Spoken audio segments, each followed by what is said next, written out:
4 étapes pour choisir tes chaussures de course.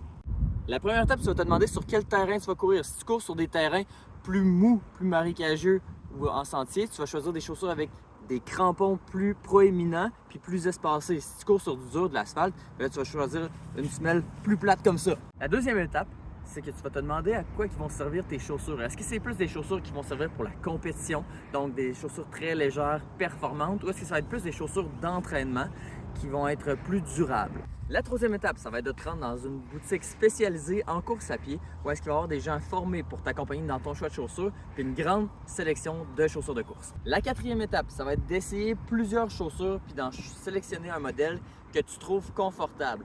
Quand je dis confortable, ce que ça veut dire, c'est pas nécessairement la chaussure la plus molle, mais il faut que autour de la chaussure, tu ne ressentes pas de point de pression puis que ton pied ait de l'espace pour s'écraser lorsque tu cours. C'est vraiment important d'aller essayer tes chaussures à la course et pas juste à la marche ou de façon stationnaire dans le magasin. Tu dois courir un petit peu, soit dans le magasin ou s'il y a un tapis roulant dans le magasin, utiliser le tapis roulant afin de t'assurer que les chaussures fonctionnent bien pour toi.